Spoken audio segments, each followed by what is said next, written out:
Lieutenant John Taze found himself at a slight tactical disadvantage. He was leading a force of 18 Texas Rangers, and his orders were to safeguard the journey of 3 American businessmen. But at the moment, he was standing eyeball to eyeball with close to 1,000 Mexican insurgents, and whoever blinked first would very likely wind up cold meat. Somewhat like a man who is a bear by the tail, Lieutenant Taze had developed a sudden liking for faraway places. That morning, as false dawn had given way to first light, the besieged Americans saw that all hope of escape was gone. Under cover of darkness, the villagers of San Elizario had encircled with hastily dug rifle pits the adobe hut in which the Americans were trapped, and the sun's brilliant streamers glinted off a solid ring of blued steel. Rangers and civilians alike gazed at the fortifications in dull apathy. After 7 days of intermittent fighting, any hope that the army would lift the siege had long since faded. Time had run out, and to a man they knew full well that the Mexicans would exact a grim price for the misery inflicted on them in the last few months. Waiting for the final attack, Charles Howard could only reflect on the vicious bitch called fate. Earlier that year, he had formed a combine with various El Paso businessmen for the sole purpose of cornering the Rio Grande salt trade. East of town, across 100 miles of barren desert, lay a small chain of salt lakes. Though only recently arrived in Texas, Howard was a man of considerable ambition. An opportunist, not above an unsavory deal if enough money were involved.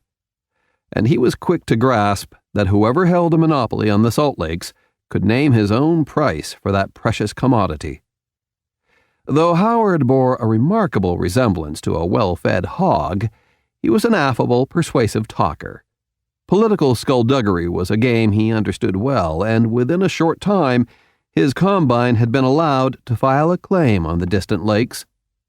While such grants were normally restricted on public service lands, the burgeoning salt cartel had in effect been given a license to steal.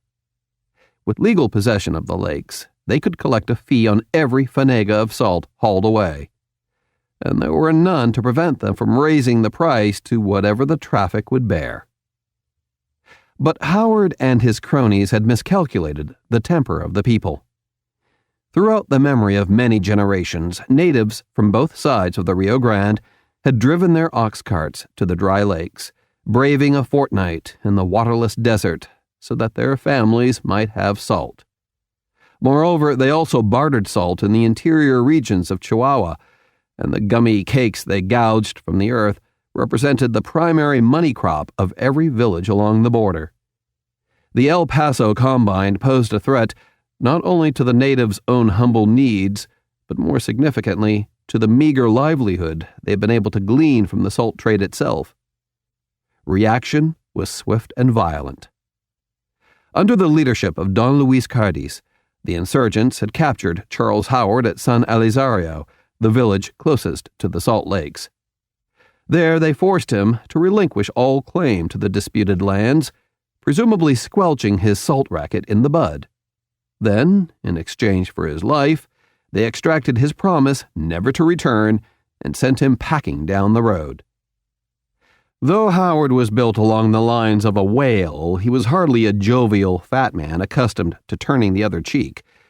10 days later, he caught Don Luis alone in El Paso and gave him an overdose of buckshot, leaving the Mexicans leaderless, if not wholly defanged.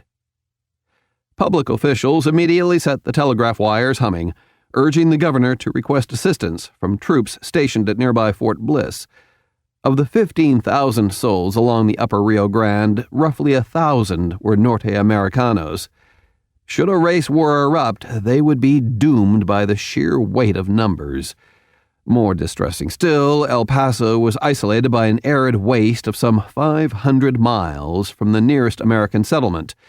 With visions of the entire community being wiped out overnight, local politicians demanded forceful action from the government in Austin. Characteristically, the governor disdained the use of federal troops and sent instead a company of Texas Rangers, commanded by Lieutenant John Taze. Never wanting for a glib argument, Howard somehow convinced Lieutenant Taze that the Mexicans were in open revolt. After all, fewer than 5 decades had passed since Texans defeated Santa Anna at San Jacinto. Only a fool would doubt that the greasers remained loyal to Mexico.